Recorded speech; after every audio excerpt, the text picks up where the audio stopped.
مصالح اللاعبين استقالة الخضر. السؤال موجه باقي معنا انت؟ يلا نبدا نقول باش سجلتي سجلت. الو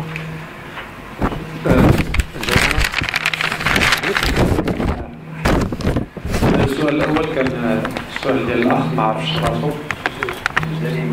سوزاني محمد جريدة اثر الشعب. سوزاني محمد جريدة اثر الشام. الاستاذ سوزاني كيقول بان انتهاء طنجة كتغرق وبان كاين صراعات، فما هو الحل؟ هذا موضوع اخر.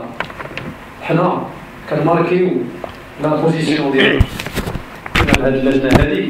اولا في هذه الندوه هذه جينا نقولوا شنو وقع، لان خرجوا اكاذيب علينا. جينا شرحنا الوضعيه ديال الفريق شنو كيوقع فيها، وجينا نماركيو لا بوزيسيون ديالنا. ها لا بوزيسيون ديالنا. اما الا بقينا دائما كنقولوا غير خلي الدنيا هانيه، لا ما تعرقلوش، الا ما تشوشوش، الا الدنيا هانيه، راه واخا يكون واحد ماشي مزيان في البرلمان ديالو يكون هانتينا كتجبر. مثلا عندك امثله ديال الرؤساء اللي عندهم اغلبيه وماشي مزيان وخطه مزيانه كتكون عندهم معارضه. فهنا جينا نماركو لا بوزيسيون ديالنا وغنعارضوا الحاجات اللي كنشوفوها ماشي هي هذه. اما الا اعتبروها الناس هذه عرقله فما نحن لا نشاطر الراي في هذه القضيه. هذه ماشي عرقله، هذه معارضه. اذا كنا ما وافقينش على شي حاجه غنقولوها، ما نخبيوهاش في قلبنا. السي أشكوك قال لك لماذا لا تجتمع اللجنة مع الرئيس قبل القدوم إلى هنا؟ هذا التساؤل ربما خصو يتطرح على الرئيس، لأن احنا حاولنا مئات المرات وجميع أعضاء اللجنة أننا نتصلوا به باش يجلس معنا. بزاف لي زابيل نابسونس، بزاف لي ميساج، عمره ما جاوب علينا في التليفون، ما عمره ما بغى يجلس معنا. ومن أحرى به أنه إذا كان رئيس مستقيل يعود إلى النادي ويكون نادي جديد، واحد اللجنه اللي هي مستقله تنسيقيه، فهو اللي خصو يتصل بديك اللجنه التنسيقيه. ورغم هذه القضيه هذا الامر حنا حاولنا نتصلوا به عده مرات لكنه لم يجبنا. السي رشيد الهديفي قال ان كتبنا له رساله شنو عليه، وكما قال الاستاذ كتبنا له رساله وجهناها له وهو ما جاوبناش عليها. السي رشيد الهديفي المكتب تم اسقاطه ولم يتكون من المخالط. عندك الحق خايب، هذا الشيء اللي كاين في الاعوام الماضيه. واش غنبقاو ماشيين في الطريق هذه؟ الى قلت انا غنبقاو ماشيين في الطريق هذه فانا كنخالف الاخلاق ديالي. هذه الحاجه اللي ما متفقش عليها غادي نقولها، وزعما ما كنظنش بانني الا عبرت على الراي ديالي فانا كنشوش على النادي. بالعكس، راه الديمقراطيه كتبنى لا بنا بلا بنا. راه خصنا نبداو يكون عندنا منخرطين اللي هما كيقولوا لا، الا ما عجبتهمش شي حاجه كيقولوا لا. وحنايا كنساندوا الطرح ديال ان المكتب خصو يكون منبثق من المنخرطين كما ينص عليه القانون الاساسي للنادي. اتفق المنخرطون على اباده مشروع مع الرئيس.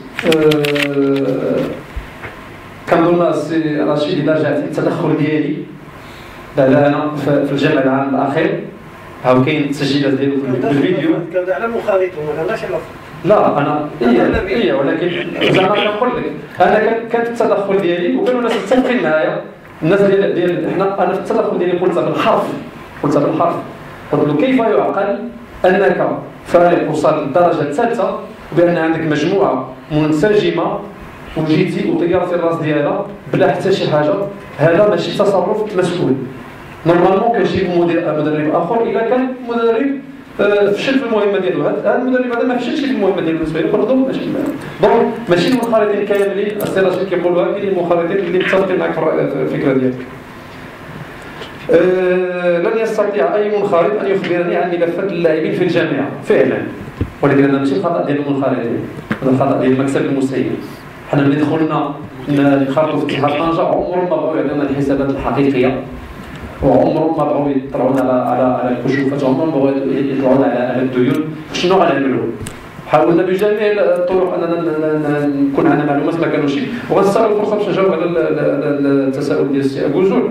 هو ان 260 مليون انا في اطار تكلفت بالتهيئه ديال ليفينمون ديال اتحاد طنجه، المقابله ديال البريزونطاسيون ديال اتحاد طنجه اللي كنا باغيين ندخلوا بها شويه د الفلوس. اتصلنا انا والسي عبد الملك سعود بالمدير الملعب، قلنا له خصنا نعملوا ان ايفينمون ديال اتحاد طنجه. كان الجواب ديالو قال لك اسيدي اتحاد طنجه ما غادلهاش في هذا الكامبو تتخلص الفلوس اللي عليها. قال له شحال كتسال؟ قال له كتسال 260 مليون. قال له بالاضافه الى ان العشب كيتعاود وما يكشف لها وهذا هو المصدر ديالي. ويمكن يكون ماشي مصدر، يمكن نكون انا نايف وهزيت الكلمه كيف ما قال لي وجيت قلتها، مي هذه ماشي ان انغاجمون دو ما بار انني نقولها، انا كنقول اللي سمعته وكنظن هذه مساله احنا ماشيين المصدر هذا يعني ربما انت كيعطيك رقم وكيعطي رقم، اذا هذا ماشي مصدر تاعي. اذا كنت انا غلط هذا المصدر هذا المعتمد عليه ماشي مصدر 260 مليون ماشي مصدر ثقه 260 مليون كاينه ياك. المهم شوف دابا كان مصدر موثوق منه ولا ماشي موثوق منه، حنا ما كنعرفوش نعرفوا الحقيقه. شحال كيسال كامبو الاتحاد؟ يلاه اجي نقول شحال كيسال كامبو الاتحاد. 260 مليون ما نقولش التقرير المالي. واش التقرير المالي الاخر تكون فيه مليار سمير الدين؟ علاش صدقت عليه بالاجماع؟ ما صدقناش انا غنجاوبك على النقطه ديالك. كملوا الله يجازيكم بخير، كملوا الله يجازيكم بخير. غنعطيك الكلمه نكملوا غير بزاف الحاجات باش غير الكامبو، بزاف الحاجات كاينين. كاين بنادم كيتخلص، كان بنادم كيتخلص وما كيعمل والو. لا سوق سونارجيس بنادم كانت عنده الشهريه وما كيعمل والو. يا سي ابوزو لا سوق سونارجيس 260 مليون. بنادم كانت عنده الشهريه ديالو ما كان كيتخلص وما كيعمل والو. هل اللجنه اقيمت وفق محاضر معينه ام لا تكون هناك محاضر؟ اش غادي نقول لك غنجيب الصراحه السي رشيد. حنايا عملنا اجتماعات كامله في حضور المدير العام للنادي. لا حنا نتكلموا شو الغيره هي اللي كتجعلنا انتم تحبونا ونحن نحبكم. انا كنحبوا هذه الفرقه، نحبوا هذاك الشيء اللي محبوب اللي خاصو يكون عندنا، خصنا يكون في واحد الصوره اللي غادي ترضينا اننا نشوفوا فيه كامل. شوف تصفيه القلوب اخي ديال الاولانيه. شوف حنا كنجاوبوا على هذه المساله ديال المحاضر. حنا في جميع الاجتماعات اللي عملنا كان معنا المدير العام للنادي، فعلا ما عطاناش ديكور تاع المحاضر، ولكن اذا بغى يكتب اللي بغى فربي فوق منا كاملين. هادشي اللي غادي نقول. السي باش العجوز، السلطه هي دائما السلطه الوصيه. هل كان للجنه اتصال بالسلطه؟ في الاجتماع ديال اللجنه الاولاني اول حاجه عملناها طلبنا من المدير العام ديال النادي اللي هو اللي عنده الكاشي، هو اللي عنده لونباتي اون تيت، اللي عنده قلنا له هو اللي نورمالمون هذه داخله في المهمات ديالو. قلنا له سيدي بغينا نصيفطوا رساله للوالي، حرر رساله للوالي وصيفطوا له باش يعطينا لقاء معاه. ما عمره ما صيفط هذه الرساله هذه، وحنا كانت النيه ديالنا اننا نجلسوا مع السيد الوالي نطلبوا منه انه يعاوننا، وعندنا مشروع كامل نزلوا له. هو المشروع الصغير يعاون مع السيد العمده حتى هو. يعني علاش ما صيفطش هذه الرساله؟ هذا هو التساؤل. طنجاكم اعطيني نموذج لفريق يسير بدون اموال. كل رؤساء الفرق الأخرى أنزلت المال لتسير النادي، فالتزايد بين الأطراف سيضر الفريق، ليس شيئا جيدا لا للمزايدات السياسية. السؤال الأول، أعطيني نموذج لفريق يسير بالأموال. أنا نقول لك الرأي الشخصي ديالي، إذا كنت باغي تبقى ماشي في التسيير ديال المغرب هذا حقك. أنا كنآمن بالفكرة ديالي، أنا بغيت نكون بحال الناس اللي هما أحسن منا. كيقول لك الواحد دائما كيطمح اللي أحسن منه. أنا ما كنتفقش على الطريقة هذه وسأعمل على أنها تتبدل، وإلا ما قدرتش نبدلها ماشي مشكل، فشلت، ولكن كيبقى عندي شرف المحاولة، ماشي نبقى جالس مطعي قابل على الوضعية وقابل على المشكرة اللي كيجي كيسلف الفلوس وكيعمل اللي بغى وما كيخلي تفرق في الميزانية ديال الفريق، بالعكس كيخليه مديون. بلاتي هذيك هذا السؤال الثاني. كل رؤساء الفرق الأخرى أنزلت المال لتسيير النادي. وكاسي اتفق معك، بودريقة نزل المال والناصري نزل المال وأبرون نزل المال، ولكن أنا غنعطيك مثلا هاد الرؤساء هادو الثلاثة اللي جبتهم انتينا غنعطيك أنا نظرات عليهم. بودريقة إنسان عملي وعلمي، نزل المال وجاب به المال، ماشي نزل المال وصرفوا هضروا. هذه الأولانية، وخدم بطريقه علميه، ودابا هو كيرد الاموال للرجاء. دابا الميزانيه ديال الرجاء 14 مليار. ابرون فعلا جاء نزل المال، ولكن على الاقل يشهد له انه عمل مشروع مدرسه كرويه اللي عاطيه دابا العام اللي كيلعبوا في المغرب ودار البطوله تقريبا 70% ديال الكانتيرا.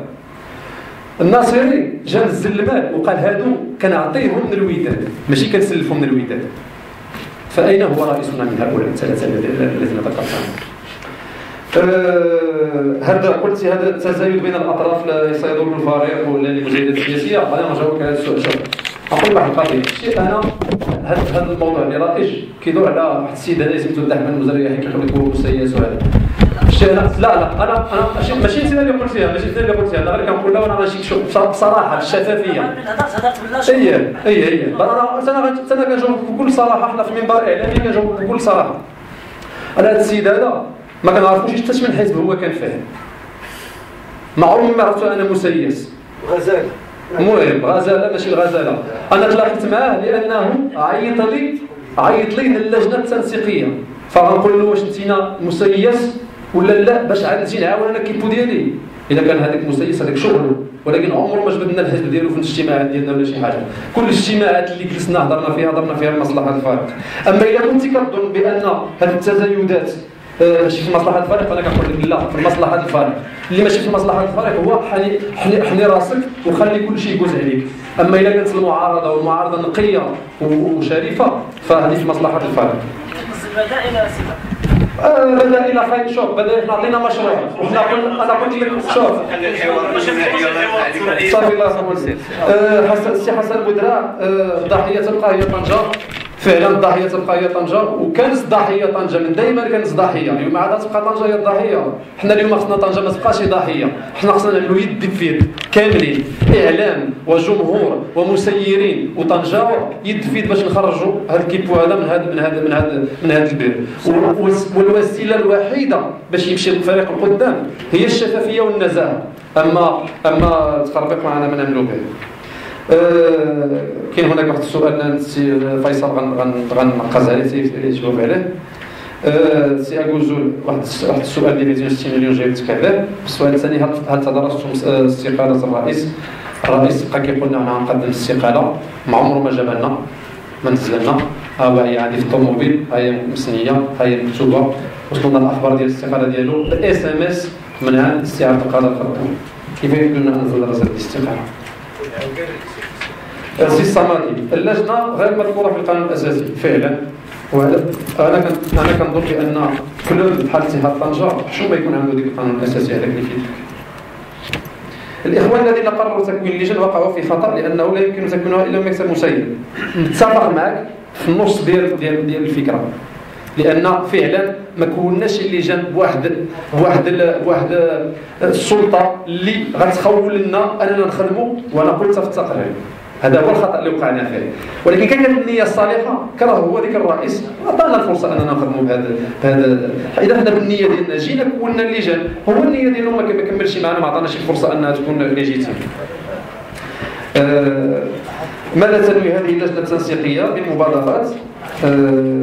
وعلما ان الرئيس قال انه سيعتمد على المشكله وقد عرف هو القانون رغم انه لم يكن في اتحاد طنجه المحطه النظاميه المستقبليه بعد ما يعلن الرئيس على المكسب المسير. انا كنقول بان اليوم اول خطوه، وكيقول لك مشوار الميل يبدا بخطوه ومن سار على الدرب وصل. وحنا غنمشيو معاه قانونيا. يقدر يغلبنا ما نعرف، يقدر يغلبنا، ولكن حنا جهدنا غادي نعملوه. حنا كنحبوا هذا الفريق وكنحبوا الشفافيه وكنحترموا القانون. اذا كان شي واحد اكثر اقوى من القانون فهذاك شغل، ولكن حنا غناضلوا باش تكون النزاهه والشفافيه، وغناضلوا باش يكون في هذا الفريق هذا يكون عنده 10000 منخرط ماشي 14 منخرط ولا 15 منخرط، باش يكون هناك برلمان حقيقي. هل اسم اللجنه هو لجنه تحضيريه او تنسيقيه؟ يا اخي هذا مساله اسم. لجنه تحضيريه تنسيقيه مؤقته، هذا الاسم تختار هو الثلاثه. شوف انا نقول لك، انا غادي نجاوبك، هذا الاستاذ مزرعي عطاني الحق ان نجاوب. هو اللي مقيد هنايا هو لجنه تنسيقيه، ولكن حنا بثلاثه بيهم، لجنه تنسيقيه وتحضيريه ومؤقته. الحدث الرياضي أصداء طنجة، هل هذه الندوة الصحفية هي رد إنشاء الندوة الصحفية للرئيس؟ 50% فيها رد على الرئيس، و50% فيها ولا نقولوا 20% فيها توضيح تنوير الرأي العام على شنو كيوقع في النادي، وواحد بورسونتاج آخر اللي بقى ديال عرض المشاريع ديالنا اللي بغيناهم يطبقوهم وعطيناهم غراتويتمون، وضعناهم تحت إشارة الرئيس وتحت إشارة النادي.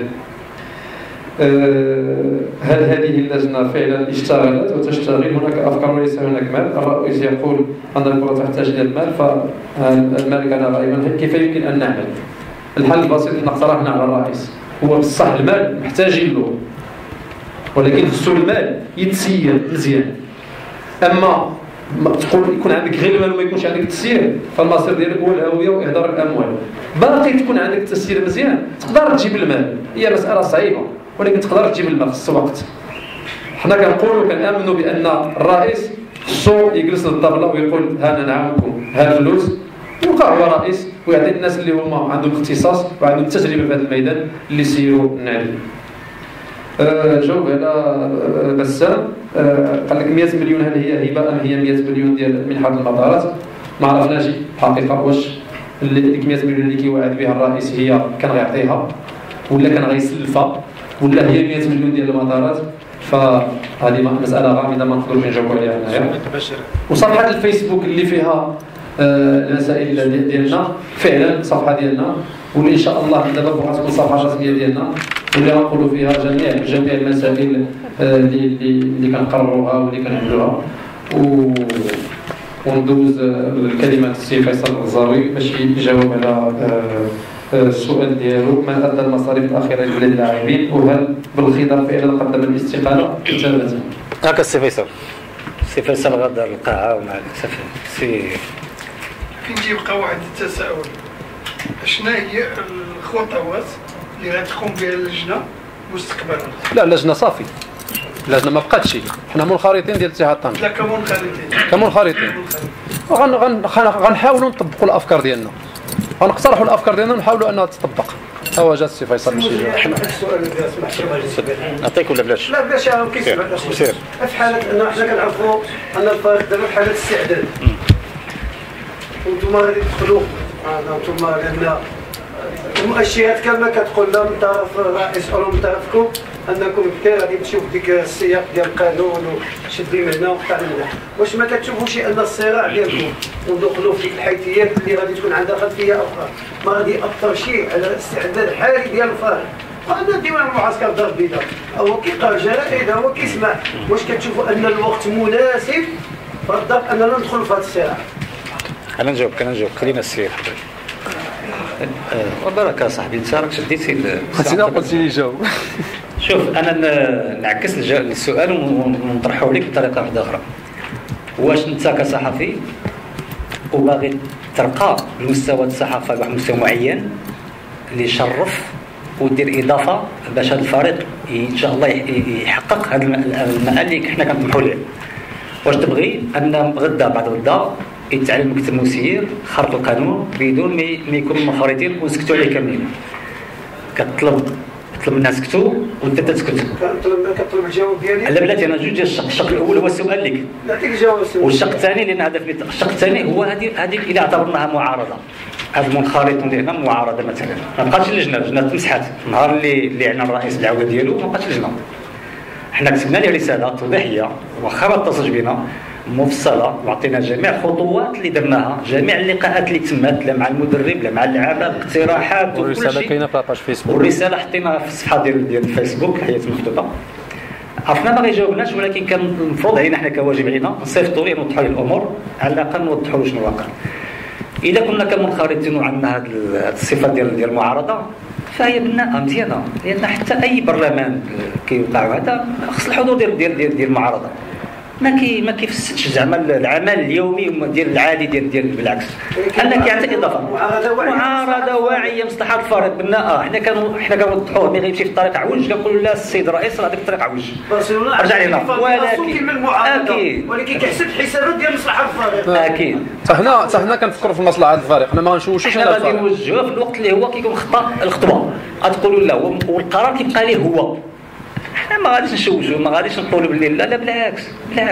شتي بيني وبينك دابا الى كمنخرط ودرتها مرارا وتكرارا، راه في السنه الاولى ديال السنه الرياضيه اللي كنا تعين المكتب اللي كان تعين ذاك الوقت الاول اللي كان فيه السي سباعي وكان هذا طلب منا اعانه ماليه ومجموعه ديال المنخرطين جبدنا الفلوس وعطيناهم بدون مقابل، ما سلفناش الفريق. حاليا الى طلب مني السيد الرئيس وهذا مستعد ما كاين حتى مشكل. هذا المساله ما نناقشوهاش لان التسيير العادي اليومي الممتاز ديال الفريق السيطره غادي في الاختيار ديالو. شنو بغيتي تقول سعد؟ الفيصل يجاوب السؤال هل من ادى المصاريف الاخيره للاعبين وهل بالخضر قدم فعلا الاستقاله؟ العلم ديالي بان حسن الخيضر ما قدمش شي استقاله كتابه على ما اظن. وبالنسبه للمصاريف اللي تخلصت كنظن بان السي عبد الحميد ابشن هو اللي خلص جميع المصاريف. ذكرت مع المدرب ومع هو اللي خلص تعاقدات اللاعبين الجدد والراتب الشهري واللي كانوا كيسالوا، هو اللي كنظن واحد المقدار ديال 200 مليون هو اللي خلصها قبل العيد بشي 3 ايام ولا 4 ايام هو اللي خلصها. كاين شي سؤال اخر ما جاوبوا عليه؟ كاين شي تساؤل اخر؟ رانا دار قيصر غير الاخوان ذكروا بان ديك المرحله المؤقته كنتوا كتباشروا بعض المصاريف كتاديوها. السؤال ديالي واش يعني هذيك المصاريف كتتنفذ على يعني خزينه النادي او من يعني من المالكم ديال الخاص؟ حنا طلبنا حنا طلبنا من المنخرطين انهم يجيو يؤديوا واجب الانخراط. اللي قدر يجي يؤدي واجب الانخراط ديالو ديال العام اللي ما يجي يؤديه، لان المصاريف اللي كانت محتاجه للفريق ماشي ما كانتش كبيره، ولكن قلنا الا قدرنا نحصلوا على 30 مليون ديال المنخرطين كامله، 30 مليون ديماري بها تخلص بها بزاف د الحاجات. حنا اللي طلبنا من المنخرطين انهم يجيو ويخلصوا كاش. علاش يخلصوا كاش؟ استثناء نورمالمون ما خصهاش تخلص كاش، ولكن حنا طلبناهم يخلصوا اسبيس. علاش؟ لان ما كانش ديك الساعه حنا عندنا سلطه على الكونت، يعني الا دخلوا الفلوس للكونت ما يمكنش نخرجوه. حنا طلبنا وجبنا 5000 درهم اسبيس باش ديك 5000 درهم اللي نزلناها هنايا يتهز من المصاريف ويتخلص منا مصاريف الفريق الآنية، يعني السفارات والمازوت